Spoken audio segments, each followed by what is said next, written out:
eerste slide op sit asseblief. Ons praat nou al seker 7 maande oor gehoorsaamheid. En dan van julle soos asseblief kan julle, maar ons wil net gehoorsaam wees. So as jy jou Bybel het, maak hom oop. Ek gooi slides op en dan kyk julle daar nie vir my nie, so dit help my. Maar as jy jou Bybel het, maak hom self op en kyk dan Johannes 14 vers 15. As julle my liefhet, Jesus wat hy praat, bewaar my gebooie. Nou ek weet nie van julle nie, maar dit klink nogal soos 'n groot taak om te handhaaf, want nie een van ons kan sy gebooie eintlik onderhou nie. Maar dis hoekom vers 16 daar is. Ek weet nie of julle hom raak gelees het nie. En ek sal die Vader bid en hy sal julle 'n ander trooster gee om by julle te bly tot in ewigheid. Ons het nou gesing, Holy Spirit rest on us. The Holy Spirit lives in us. Jy is die tempel. Wat 'n voorreg. So enigste manier hoe ons enigstens hierdie Christelike lewe kan leef is deur die krag en die hulp van die trooster, die ander trooster, die Heilige Gees. En hy maak dit vir ons moontlik om God se gebooie te onderwaar en bewaar. Wanneer ek praat van gebooie, dis nie, ons sal later daarby uitkom. Ek het net 65 bladsye, so staan sterk. Dis 'n grapjie, is net 18, okay. So, volgende ene vers. So, liefde vir Jesus, as julle my liefhet, bewaar my gebooie, word ten toon gestel deur my en jou gehoorsaamheid. Jy kan sê jy's vir hom lief, as jy hom nie gehoorsaam het, dan jok jy vir jouself. So, liefde vir Jesus word ten toon gestel deur ons gehoorsaamheid. Of 'n ander manier om dit te sê, die volgende ene is dat my en jou gehoorsaamheid aan Jesus se gebooie is die bewys van ons liefde vir hom. Dis hoe ek en jy wys ons is lief. Natuurlik wanneer ons aanbid, doen ons doen al hierdie goeders, dis hoe ons hom wys ons is lief vir hom, maar die primêre manier hoe ek en jy hom liefhet is deur gehoorsaam te wees aan sy gebooie. En net om my vas te maak, volgende ene, 1 Johannes 2 vers 3. Ekskuus, ek moet stadiger gaan. Maak julle eie Bybels daar, wou bo lees. As jy daar 1 Johannes 2. 1 Johannes is net voor 2 Johannes. As jy dysleksies is dit net na 3 Johannes. Okay. Ek gaan daar uit die video uit edit. 1 Johannes 2. Sê net vir iemand langs jou, vandag is 'n goeie dag. Rarig. Jessie. Ek weet ons almal gaan deur goed, maar God bly goed. 1 Johannes 2 vers 3 en 4 sê, en hieraan weet ons dat ons hom ken, as ons sy gebooie bewaar. Hy wat sê ek ken hom en sy gebooie nie bewaar nie, is 'n leienaar en in hom is die waarheid nie. Dis nogals wild. So jy kan sê jy ken hom, maar as jy nie doen wat hy vir jou sê nie, dan lieg jy vir jouself. Dis 'n bietjie depressing, maar dis hoekom 1 Johannes 5 daar is, vers 1 tot 3. Hy sê elkeen wat glo dat Jesus die Christus is uit God gebore. Is die mense wat uit God gebore is? As jy nie seker is, jy kan praat na die tyd met ons. En elkeen wat die Vader liefhet, het ook die een lief wat uit hom gebore is. Ons liefde vir mekaar. Hieraan weet ons dat ons die kinders van God liefhet, wanneer ons God liefhet en sy gebooie bewaar. En hier kom dit. Want dit is die liefde tot God, dat ons sy gebooie bewaar, en sy gebooie is nie swaar nie. Highlight daai as jy dit nog nooit gedoen het. 1 Johannes 5, daai laaste gedeelte. Sy gebooie is nie swaar nie. Dis nie gemaak om my en jou in die grond in te druk nie. Die volgende ene. So gehoorsaamheid is nie 'n lastige taak nie. Is nie 'n chore nie. Wie chores gehad as kinders in die huis? Skottelgoed was, afdroog, wegpak. Wie dit geniet? Okay. Dankie vir een se eerlikheid daarso. Ek het dit nie geniet nie. Dit was nie lekker nie. Ek moes dit doen en ek het dit gedoen want ek moes dit doen. Ek het dit nie gedoen omdat ek lief was vir my ouers nie. Ek het gedoen wat ek moes. Want dan kry ek 'n geldjie later in die week. So gehoorsaamheid aan Christus en aan God is nie 'n lastige taak nie, en dit is nie iets wat ek en jy doen om onsself te regverdig nie, voor ek myself in die oog steek. Dis nie iets wat ek en jy doen om onsself te regverdig nie. As jy deur gebooie onderhou, jouself probeer regverdig, noem ons dit in die Engels legalism. Sê legalism. Afrikaans, wettisisme, blykbaar, volgens die woordeboek. Ek het nog nooit 'n woord in my lewe gehoor nie. Wettisisme, dit is 'n oordrewe klem op die nakom van wette. Dit is die vals gedagte dat jy redding kan verdien deur gehoorsaamheid aan wette en reëls. Al wat ek en jy verdien. jammer om jou babbel te bars, is die hel. Dis al wat ek en jy verdien. Maar God in sy groot genade het sy lewe neergelê sodat ek en jy dit gespaar kan word. So ek en jy onderhou nie sy gebooie om aanvaar te word nie. Ken julle sulke mense? Daar's 'n groot oplewing deesdae van hierdie ander mense wat vir jou sê, jy mag nie dit nie en jy mag nie dat nie en jy moet hierdie doen en jy moet allerhande. Nee. Jy word nie regverdig deur die reëls wat jy onderhou nie. Maar net soos wat jou geloof sonder werke dood is, werke red jou nie. Werke is die bevestiging dat jy gered is. Jou werke vloei vanuit die feit dat jy gered is en net so vloei ons gehoorsaamheid aan Christus of ons liefde tot Christus uit ons gehoorsaamheid vir hom. So ek regverdig myself nie deur dit wat ek doen nie. Wow, ek is so nice en ek het nou hierdie gehelp en ek het 'n ou tannie oor die pad gehelp, maar wat ek al nou verdien ek om gered te word? Nee. Omdat ek Jesus liefhet, omdat ek ervaar het hoe goed hy vir my was, nou gehoorsaam ek hom. Legalism, wettisisme, uiterlike optrede is belangriker as innerlike gesindheid. So hoe jy in die buitekant lyk vir ander mense is belangriker as wat eintlik hier binne in jou aangaan. Dis wat legalism is. Volgende een, en dit was die Fariseërs se probleem. Die Fariseërs, die Sadduseërs en die Kopseërs en al daai ouens. Dis iemand se grap, ek het gesteel, maar afval. So hulle het die letter van die wat ek die verkeerde een ingesit. Heel moontlik. Ek gaan vir julle lees. Die Fariseërs het die letter van die wet onderhou, maar hulle het die gees daarvan gemis. Hulle nakoming was uiterlik om deur mense gesien te word. Blaai gesaam met my na Matteus 23. Ek sê, want hulle bind pakke saam wat swaar en moeilik is om te dra en sit dit op die skouers van die mense, maar self wil hulle dit nie met hul vinger verroer nie en hulle doen al hul werke om deur mense gesien te word. So hulle maak dit moeilik vir mense, hulle maak dit moeilik, hulle pak hierdie swaar laste op mense. Wat het 1 Johannes gesê van God se gebooie? Dit is nie swaar nie. So die letter van die wet was die presiese bewoording wat letterlik toegepas is. Soos byvoorbeeld, moenie moord pleeg nie.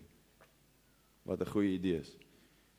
Maar die gees van die wet was die rede hoekom dit gegee is en dit was die dieper betekenis. Want ek kan hier rondloop en sê, maar ek het nog nooit iemand vermoor nie. Jesus gaan en hy wys vir ons die gees van die wet en hy sê, as jy net kwaad is vir jou broer, is dit so goed soos moord. Want hy vat die uiterlike en hy plaas die fokus op die innerlike, want ek en jy kan kwaad rondloop, as ons lank genoeg kwaad rondloop, gaan ons iemand vrek slaan. So hy gaan na die hart van die saak, hy gaan na ons binneste, en wanneer ek en jy besef, like, wow, selfs net die gedagte is moord, besef jy, hey, ek kan dit op my eie doen nie. Jy besef, jy het 'n redder nodig, wat klaar die wet vir jou vervul het. Maak dit sin? Ek hoop so. So gehoorsaamheid is nie bloot 'n uiterlike nakoming nie. Dit is net die goeders wat ek doen om nou die regte dinge te doen nie, maar dis 'n hartlike reaksie op die liefde en genade van God. Hoeveel van julle het al die liefde en genade van God ervaar? Dit is jou reaksie op dit. Ons almal was 'n klomp rabbies geweest, maak nie saak hoe nice jy was nie, ons almal was verlore en hy het ons almal kom uithaal uit daai put waarin ek en jy was. En ons reageer op daai liefde en daai genade wat hy vir ons gee. Dis 'n reaksie op die liefde en genade van God wat lei tot 'n lewe wat sy karakter en wil weerspieël. Ek is gehoorsaam want ek is lief vir hom.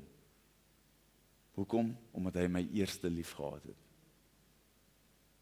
En dit wat Jesus vra is nie swaar nie, want eintlik sy gebooie is vir my en jou beswil. Wie het ouers? Hoeveel van julle het reëls gehad toe jy groot geword het? Hoeveel van julle het dit verpes? Maar nou dat jy kinders het, daai gesegde, eendag as jy kinders het, gaan jy verstaan. En dis wraggies waar. Alles wat hulle van ons gevra het, was vir ons eie beswil. 99% van die tyd. Ek kom nou agter, ek en my seuns vir al hoe meer goeders vra. Gemaak vir pappa koffie asseblief. God wil hê dit moet met my en jou goed gaan. Oh, thanks man, jy's 'n engel daar agter. Deuteronomium sê dit 3 keer in 'n ry vinnig, 5 vers 29. Sorry julle, ek sluk hier aan 'n ding wat nie wil af nie. Oesters, aanval. Ag man, julle almal het al gehad. Kort bietjie sout, suurlemoen. Deuteronomium 5 vers 29. Ons het al hierdie gedoen. Dis God wat hier praat met sy volk. Hy sê, ag, as hulle maar so 'n hart gehad het om my te vrees en al my gebooie altyd te onderhou, dat dit met hulle en hul kinders vir ewig goed kan gaan. Nou hy praat hier spesifiek met Israel, maar die prinsipie is dieselfde vir ons vandag. Gehoorsaamheid aan sy gebooie is vir my en jou beswil. Dis nie vir my, God is nie, hy's nie daar om jou pret te spoil nie. Hy wil vir jou 'n goeie lewe gee. Hy's 'n goeie Vader en hy sorg vir ons soos 'n herder. Dis waar ons laasweek geëindig het in Johannes 10. Wat is 'n herder? Iemand wat skape oppas of diere oppas.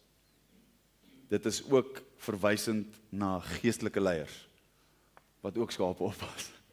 Dis grappie, ek kan maar lag. Okay. So 'n herder is iemand wat skape oppas. Dis geestelike leiers. In die Ou Testament was dit Israel se leiers, hulle konings, hulle geestelike leiers.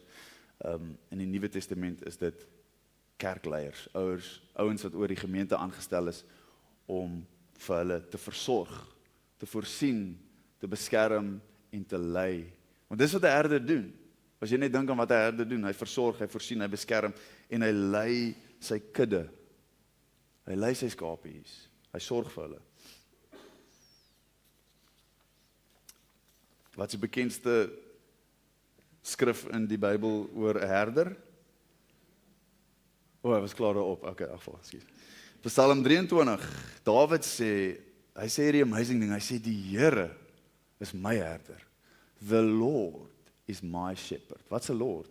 God Almagtig, sê hy, is my herder, niks sal my ontbreek nie. Jesaja 40, vers 10 en 11, praat God hier weer eens met sy volk en hy sê, kyk, die Here sal kom as 'n sterke en sy arm sal heers. Kyk, sy loon is by hom en sy beloning is voor sy aangesig. Hy sal sy kudde laat wei soos 'n herder. Wie gaan dit doen? Wie is hy? God gaan sy kudde laat wei soos 'n herder. Hy sal die lammers in sy arm vergader en aan sy bors dra. Die lammeroeie sal hy saggies lei. En net vir die pret, as julle notas wil maak, Matteus 16 vers 27 en Openbaring 22 vers 12. Gaan vergelyk dit bietjie met hierdie, en dan gaan jy sien wie is die een wat kom, wat sy loon by hom is. So ek gaan daai los vir julle om self te gaan doen. So Matteus 16, 27 en Openbaring 22, 12, saam met Jesaja 40. So ons sien dat God is 'n herder. Ekskuus, ek spring nou rond om actually uit te kom waar ek wil kom. Maar Esegiel 34, die van julle wat weet waar Esegiel is, soms vat dit so rukkie, is net voor of na Daniel, of hy's op die bord. Esegiel 34, vers 1 tot 4, hy sê, en die woord van die Here het tot my gekom en gesê, mensekind, profeteer teen die herders van Israel, die geestelike leiers, nie die ouens vir die skape oppas nie. Profeteer en sê vir hulle die herders, so spreek die Here, wee die herders van Israel, wat aan hulle self weiding verskaf. Moet die herders nie die skape laat wei nie? Julle eet die vet en beklee julle met die wol. Julle slag die vetes, maar die skape laat julle nie lei nie. Wei nie, dankie. Julle versterk die swakkes nie en maak die siekes nie gesond nie en die wat gewond is verbind julle nie. En wat weggedryf is bring julle nie terug nie en wat verlore is soek julle nie. Maar met strengheid heers julle oor hulle en met hardheid.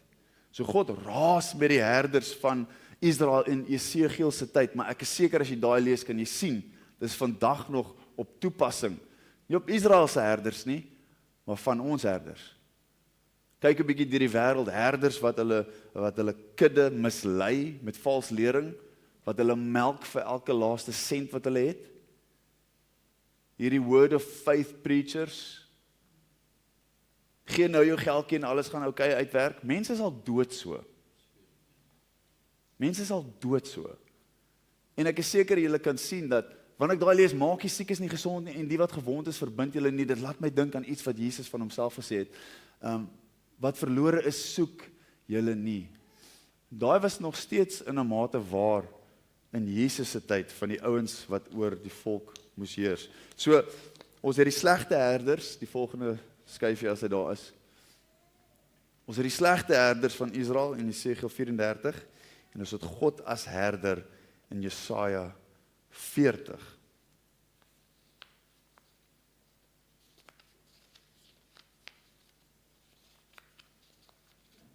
Man, daar is my notas op. Okay, nou wing ek het. Volgende, ek wing het, ek het net dit as geprint nie. Volgende skyfie. So, nee, nie daai ene nie. Don't wing it, sê goeie idee nie, berei ordentlik voor en sit daar op die rekenaar. O, wag, daar is my notas. Johannes 9, Dis wat gebeur as jy 11 in die aand nog jou notas doen, so afval. So jy het die slegte herders en jy het die goeie, God as die goeie herder. In Johannes 9, ek weet of julle vir julle 41 verse wil lees nie, maar ek is eintlik lus, want dit is 'n amazing story, waar Jesus kom en hy maak 'n blinde man gesond, wat van geboorte al af blind was. En as jy die storie lees, dis ernstig op tye, en dan op tye is dit komieklik. So ek dink, kom ons lees dit, julle het nog tyd, nee? Okay, dankie. Jy kan niks beter doen as om die woord te lees. So, Johannes 9, hier van vers 1 af. En toe hy verbygaan, sien hy 'n man wat blind was van sy geboorte af. En sy disippels vra hom en sê, Rabbi, wie het gesondig, hierdie man of sy ouers, dat hy blind gebore is? Want daar was hierdie gedagte in daai tyd, dat iemand moes sondig as iemand gebore was met 'n defek. Jesus antwoord, hy het nie gesondig nie, en sy ouers ook nie, maar die werke van God moet in hom openbaar word. So hierdie ou is blind gebore vir 'n doel. Ek moet die werke doen van hom wat my gestuur het, solank as die dag is, die nag kom wanneer niemand kan werk nie. Vers 5, solank as ek in die wêreld is ek die lig van die wêreld. En toe hy dit gesê het, spieg hy op die grond en maak klei van die spieg en smeer die klei aan die oë van die blinde man.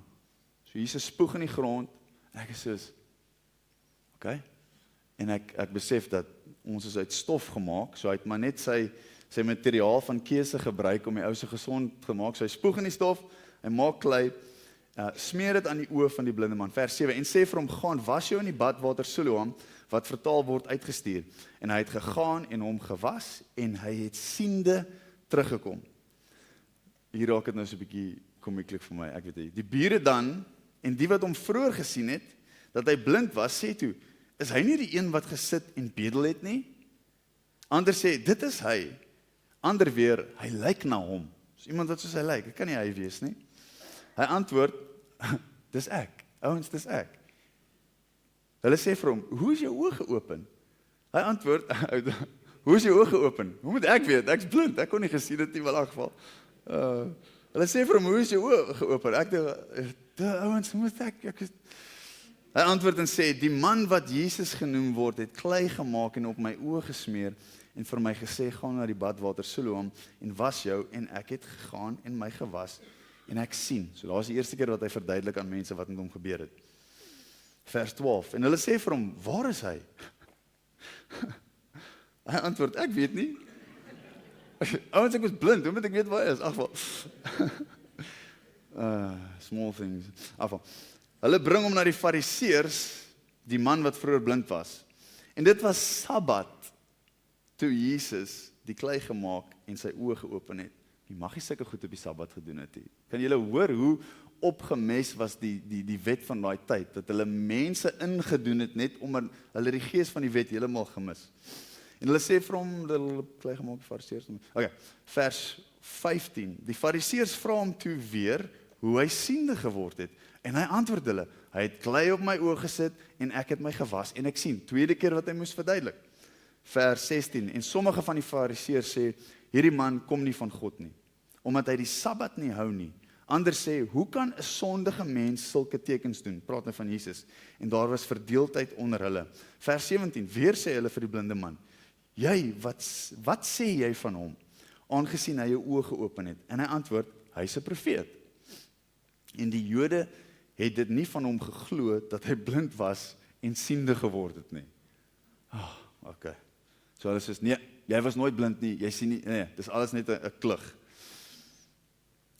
Vers 19, en hulle vra hul en sê, ekskuus was. 18, en die Jode het nie van hom geglo dat hy blind was en siende geword het nie, totdat hulle die ouers geroep het van hom wat siende geword het. So nou roep hulle al die ouers in. En hulle vra hul en sê, is dit julle seun van wie julle sê dat hy blind gebore is? Hoe sien hy dan nou? Sy ouers antwoord hulle en sê, ons weet dat hy ons seun is en dat hy blind gebore is. Okay, is redelik. Maar hoe hy nou sien, weet ons nie, of wie sy oë geopen het, weet ons nie. Hy is self oud genoeg, vra hom, hy sal vir homself praat. Hulle sê dan van, hy is oud genoeg, vra vir hom, hy sal vir julle kan verduidelik. Vers 22, dit het sy ouers gesê, omdat hulle bang was vir die Jode, want die Jode het al ooreengekom, dat as iemand vir Jesus, as die Christus bely, hy uit die sinagoge geban sou word. So, ek weet nie of hulle seun so 'n bietjie onder die bus gegooi het nie, maar hulle wou nie uitgegooi het word nie, hulle sê van, weet jy wat, hy's oud genoeg om vra vir hom. Vers 23, daarom het sy ouers sê, 24, hulle roep toe vir die tweede keer die man wat blind was en sê vir hom, gee aan God die eer, ons weet dat hierdie man, Jesus, 'n sondaar is, gee aan God die eer, onthou daai. Vers 25, is julle nog wakker? Okay, meeste van julle. En hy antwoord en sê, of hy 'n sondaar is, weet ek nie. Een ding weet ek, dat ek blind was en nou sien. Daai is vir my een van die mooiste stukke. En ons almal kan dit sê, ons weet nou wie hy is, en ons was blind, maar nou kan ons sien. Vers 26, en hy sê weer vir hom, wat het hy vir jou gedoen? Hoe het hy jou oë geopen? Kyk, in die tyd is daai ou seker al so keelvol vir hierdie storie. Ouens, regtig. 27, hy antwoord hulle, ek het julle dit alreeds gesê en julle het nie geluister nie. Waarom wil julle dit weer hoor? Julle wil tog nie ook sy disippels word nie. Nou, ek weet nie of die ou net onskuldig was of hy nader aan net so keelvol was. Julle wil ook seker 28, hulle skel hom toe uit en sê, jy is 'n disipel van daardie man, maar ons is disippels van Moses. Baie ironies, want Moses mik na Jesus toe, maar hulle het dit raak gesien, in elk geval. 29, ons weet dat God met Moses gespreek het, maar wat hom betref, Jesus, ons weet nie van waar hy is nie. Die man antwoord en sê vir hulle, hierin is tog iets wonderliks, dat julle nie weet van waar hy is nie, en hy het my oë geopen. Kyk, hy haal hulle so mooi uit. En ons weet dat God nie sondaars verhoor nie, is nog steeds die ou wat praat, maar as iemand Godvreesend is en sy wil doen, die verhoor hy. Van ouds af is dit nie gehoor dat iemand die oë van 'n blindgebore mens geopen het nie. As hy nie van God was nie, sou hy niks kan doen nie. Hulle antwoord en sê vir hom, jy is heeltemal in sondes gebore en jy leer ons. Hoor jy die trots van die fariseërs? Hierdie ou sê vir hulle presies die waarheid. En hulle sê, jy's in sondes en julle wil vir ons kom leer, maar hulle sien nie vir Jesus vir wie hy is nie. 34, heeltemal 35, dankie. Jesus het gehoor dat hulle hom uitgeban het. En toe by hom kry, sê hy vir hom, glo jy in die Seun van God? Hy antwoord en sê, wie is hy, Here, dat ek in hom kan glo? En Jesus sê vir hom, jy het hom gesien, en hy wat met jou spreek, dit is hy. Toe sê hy, ek glo, Here, en hy het hom aanbid. Vroeër sê hulle vir die ou, gee aan God die eer vir dit wat met jou gebeur het. Hier val die ou voor Jesus se voete en hy aanbid hom. Hy gee hom die eer, want hy besef wie hy werklik is. God in die vlees wat tussen die mense rondloop. En die fariseërs kon dit nie raak sien nie, want hulle was absoluut geestelik blind gewees Trots, want dis die ding, gehoorsaamheid vereis van my en jou om nederig te wees. Dit vereis dat ek en jy ons wil neerlê en God se wil vir ons lewens aanvaar. As jy trots is, gaan jy dit nie doen nie. Want jy gaan dink, ek het dit, ek is fine, ek kan dit self doen. As jy nie gaan besef hoe goed hy is nie, gaan jy dit ook nie doen nie. Want jy gaan dink, nee, dit wat hy vir my het, is nie goed nie. Ek het 'n beter plan vir my lewe. Sluk. Hoeveel van julle dink julle het beter planne vir jou lewe? Ek was daar. Nou nog elke nou en dan val ek so, kry ek so speedbump en dink ek, Here, dan besef jy, nee, nie dom wees nie, hy het baie beter planne vir jou. En hy aanbid hom, en Jesus sê, tot 'n oordeel het ek in hierdie wêreld gekom, sodat die wat nie sien nie, mag sien. En die wat sien, blind mag word. Wie was daai ouens? Sien, die Fariseërs het gedink hulle weet. Hulle het gedink hulle kon sien. Jesus sê vir hom, julle is eintlik blind. En die van die Fariseërs wat by hom was, het dit gehoor, het hom gesê, is ons ook dan blind? Ek weet nie hoe hulle met attitude gepraat, maar ek nie. Is ons ook dan blind? Jesus antwoord hulle, as julle blind was, sou julle geen sonde hê nie. Maar nou sê julle, ons sien, daarom bly julle sondes. Hulle was so vasgevang in hulle pride en hulle trots, so vasgevang in dat hulle gedink het dit wat hulle gedoen het is die enigste manier, dat hulle nie Jesus Christus as die Messias kon raak sien, want hulle was eintlik die ouens wat die skrif geken het, elke liewe skrif wat na hom gewys het, want Jesus het om en by 'n minimum van 300 profesieë vervul. Dis baie, daar's nie baie groot kans dat een ou 300 vervul nie. Hy het elke liewe een vervul, want hy is die Messias. En hulle sien hom nie raak nie, hy sê vir julle, julle is blind. Maar omdat julle sê julle sien, bly julle sondes. En hier's wat gebeur. Hoofstuk 9, vers 41, is die laaste vers van daai hoofstuk. En dan begin hoofstuk 10. Maar tussen die einde van hoofstuk 9 en hoofstuk 10, is daar nie 'n split wat plaasvind nie. Die gesprek word aangevoer. So kyk in jou eie Bybel. Daar's nie 'n, Jesus was nou op 'n ander plek nie. Hy was nog steeds in dieselfde scenario, waar hy geëindig het met Jesus antwoorde, as julle blind was, sou julle geen sonde hê nie, maar nou sê julle ons sien, daarom bly julle sonde, voorwaar, ek sê vir julle. Die gesprek loop aan. So hou nou in gedagte, dat hy het nou net hierdie konfrontasie met hierdie ouens gehad, hy het gesê, julle is blind, hulle is kwaad vir hom, omdat hulle blinde man op die Sabbat gesond gemaak het, en nou kom hy in hoofstuk 10, wat ons almal ken, die storie van die herder, en hy vat die gesprek verder. So daar's nie 'n split in gebeurtenisse tussen 9 en 10 nie, dit loop in een. Die Bybelmense het maar net die hoofstuk 10 daar aangesit. So, net na hy vir hulle gesê het, maar omdat julle sê ons sien, daarom bly julle sonde, sê hy, voorwaar, ek sê vir julle. En wanneer iemand gesê het, voorwaar, truly, het dit beteken dat hy het absolute waarheid gepraat. So hy sê vir hulle, voorwaar, ek sê vir julle, wie nie by die deur in die skaapstal ingaan nie, maar van 'n ander kant af inklim, hy is 'n dief en 'n rower.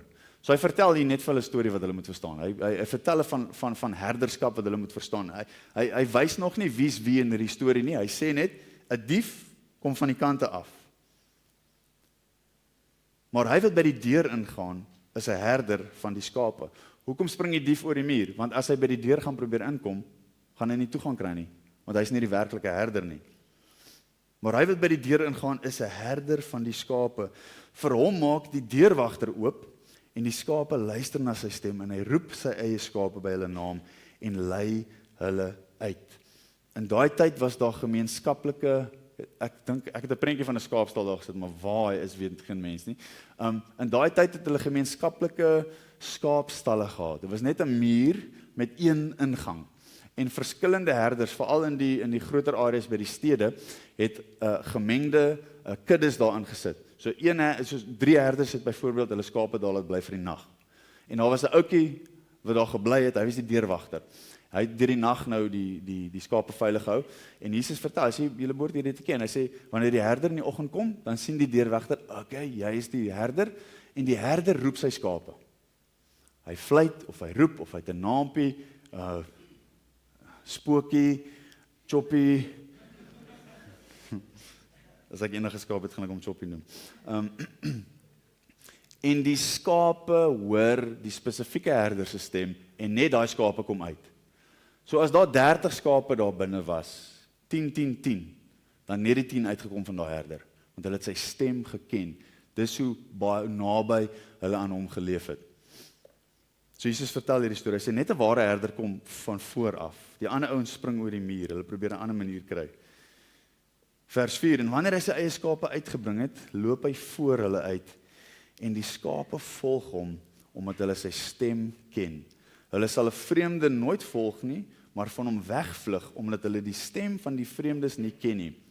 Hierdie gelykenis het Jesus aan hulle vertel, maar hulle het nie verstaan wat dit was, wat hy tot hulle gespreek het nie. Hy het nou net vir hulle gesê, julle is 'n klomp blinde ouens. Julle dink julle sien, maar julle doen nie. En hier kom verduidelik hy. Dis soos herderskap. Net 'n ware herder kom voor by die deur en die skape luister. Die ouens hoor julle nie, want julle is nie die herder nie. Julle het 'n ander pa. Julle hoor my nie. Want net vroeër het hy vir hulle gesê, julle is van julle vader die duiwel. Nou, as jy die ouens wil kwaad maak, was dit seker die julle vader is die duiwel. Dis hoekom hulle nie Jesus kon verstaan of hoor nie, want hulle het 'n ander herder gehad wat oor hulle gesorg het. Jesus kom, julle ken my stem nie. En hulle verstaan nie wat hy vir hom sê, wat hy vir hulle sê nie. Vers 7, nou probeer hy weer. Vertel hy 'n volgende gelykenis. Jesus het toe weer vir hulle gesê, voorwaar. Luister, let op. Ek sê vir julle, ek is die deur van die skape. Nou my prentjie wat verlore gegaan het, sou jy gesien het. Oh. Nee, dankie Here. So daai was hoe 'n skaapstal gewoonlik gelyk het in die meer landelike gebiede. Muurtjie omgebou, een ingang. Daai is die deur. Jy kan net in die stal kom as jy deur die deur gegaan het. En Jesus sê ek is die deur. Met ander woorde, daar's net een manier om in God se kudde te kom en dit is deur my. Geen ander manier nie. Hy sê ek is die deur van die skape. Almal wat voor my gekom het, is diewe en rowers. Maar die skape het nie na hulle geluister nie. Ek is die deur. As iemand deur my ingaan, sal hy gered word en hy sal ingaan en uitgaan en veiding vind. Jesus sê nie ek is 'n deur nie. Dis al wat ek van Afrikaans onthou. Bepaalde en onbepaalde lidwoorde. 'n is enige iets, die is spesifiek. Hy sê ek is die deur, die eksklusiewe enigste manier hoe jy in die stal kan kom. Vers 10. Hier vertel hy 'n verdere storie vir hulle. Hy sê die dief kom net om te steel en te slag en te verwoes. Ek het gekom dat hulle lewe en oorvloed kan hê. Ek is die goeie herder. En ek wonder of waar ouens daar gestaan het wat almal Psalm 23 geken het, wat almal Jesaja 40 geken het, waar God homself voorstel as 'n herder, waar Dawid sê, die Here is my herder en Jesus sê ek is die goeie herder. Wat sê hy vir hulle eintlik? Ek is God. Ek is die goeie herder. Wat maak hom die goeie herder? Die goeie herder lê sy lewe af vir die skape. Maar die huurling, wie was die huurlinge? Die fariseërs. Hulle het dit gedoen vir die wages, vir die pay. Hulle het nie regtig vir die skape omgegee nie. Hulle het gedoen sodat hulle hulle geldjie kan kry. Maar die huurling, en hy wat nie 'n herder is nie, van wie die skape nie die eiendom is nie, sien die wolf kom en laat die skape staan en hy vlug. En die wolf vang hulle en jaag die skape uitmekaar. En die huurling vlug, omdat hy 'n huurling is en niks vir die skape omgee nie. Daar's huurlinge in hierdie wêreld vandag wat niks vir skape omgee nie. Jy's 'n skaap. Ek's 'n skaap. Die oom by die kerk het my 'n skaap genoem. Liewer 'n skaap as 'n bok. Okay? Ons elkeen is sy skape. Want ek ken nou nie skape nie. Henry help my. Skape is redelik useless. Sorry, ek bedoel nou nie julle nie. 'n Skaap in sy natuur is redelik, hy's redelik afhanklik van, ja, ek bedoel, as jy heeldag net so rondloop, waar is ek nou? So hulle die herder nodig gehad, dis ek en jy daai. Hierling vlug omdat hy hierling is en niks vir die skape omgee nie. Vers 14. Ek is die goeie herder en ek ken my eie en word deur my eie geken. Net soos die Vader my ken, ken ek ook die Vader en ek lê my lewe af vir die skape. Hy praat hier spesifiek met die volk van Israel. Maar vers 16, dankie tog vir vers 16. Ek het nog ander skape wat nie aan hierdie stal behoort nie. Ek moet hulle ook lei en hulle sal na my stem luister en dit sal wees een kudde, een herder. Dit is wanneer ons by Christus uitkom. Maak nie saak wie of wat jy is nie, maak nie saak wat jou agtergrond is nie, maak nie saak wat jou ras of jou etnisiteit is nie, in hom is ons een kudde, een herder.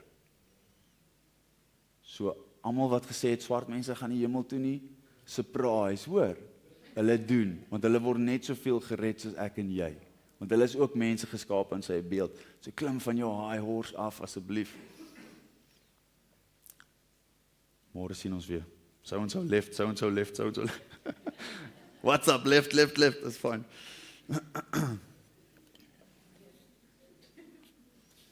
Vers 10, een van die bekendste verse.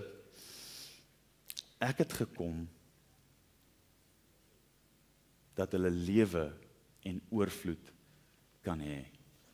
En ek dink, persoonlik my opinie, so jy hoef dit nie te vat nie, maar ek dink elkeen van ons, wanneer ons hoor lewe in oorvloed, het ons 'n bepaalde idee van wat dit is. En dan vat ons daai idee van lewe in oorvloed, en ons kyk na ons lewe, en die twee match nie met mekaar nie, en dan dink ons, ek het nie lewe in oorvloed nie. Ek luister in die week na 'n persoon wat sê, wanneer jy onderwerp aan Jesus, kry jy toegang tot hierdie lewe in oorvloed. Nou ek stem saam, jy moet jou onderwerp aan Jesus.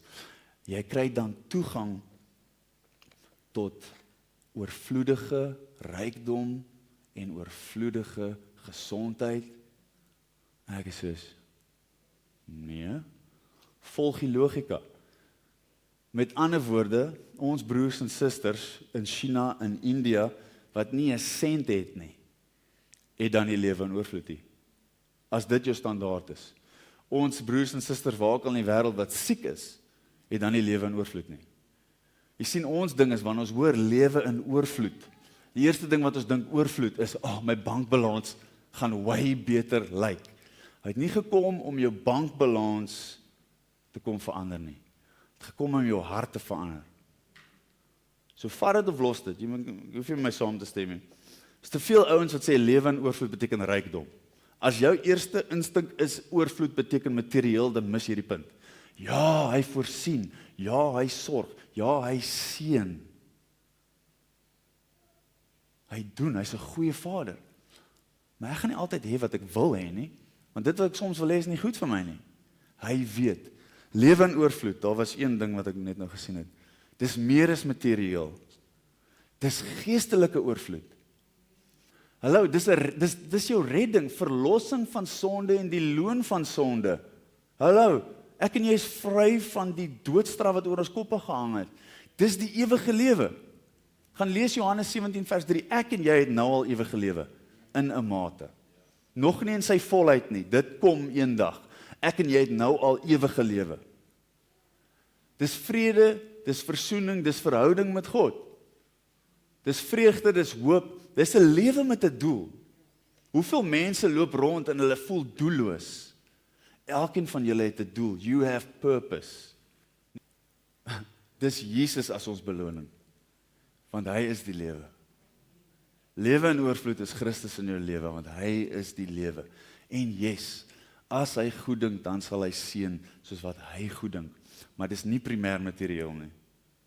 So jy kyk miskien en jy dink, maar ek het nie baie nie. So what? Jy het lewe in oorvloed. As jy gered is, het jy lewe in oorvloed. En yes, ek verstaan, van ons sit met siektes. van ons sit met sekere dinge, van ons sit met teleurstelling, maar ons leef in 'n wêreld vol sonde. Ek is nie immuun teen daai goeters nie, maar ek weet God is by my, want baie keer is my en jou gesindheid in ons stryd 'n veel groter getuienis as 'n genesing. Kyk na almal in die Bybel. Stefanus, toe hulle hom met klippe doodgooi, het hy nie gesê, "Oh, it wasn't worth it." Wat het hy het vir Jesus aan die regterhand gesien. Elkeen van die apostels het ten volle geweet wat vir hulle voorgelê het. Johannes was op 'n eiland gesit en dit was nie 'n eilandvakansie nie. Hy's gebanished na Patmos toe. Elkeen van hulle het gesterf, want Christus was die skat vir hulle gewees. Paulus leer ons dat ons is, hy het geleer, as hy baie het, great. As hy min het, great. So wat?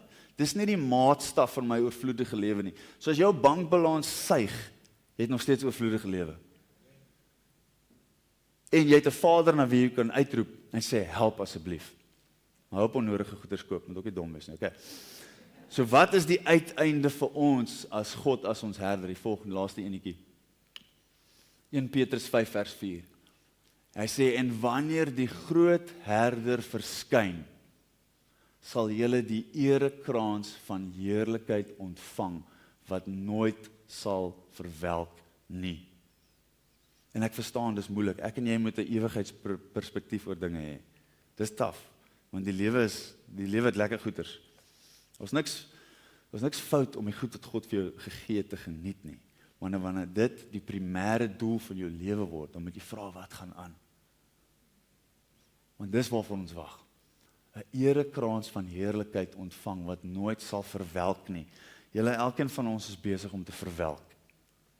Kyk net oor 'n week in die spieël en jy gaan sê, oh, I'm busy verwelking. Jy kan botox, totdat jy nie meer kan glimlag nie, jy is besig om te verwelk. Nou prys God, ons kan goed oud word en gesond oud word, maar die tekort aan gesondheid byvoorbeeld is nie 'n teken dat God nie meer by jou is nie. Oorvloed is meer as die goed wat jy in jou balans het. Dis meer as die goed wat in jou garage in jou huis staan. Dis 'n geestelike vol lewe. Sê vir iemand langs jou, ek het 'n lewe in my.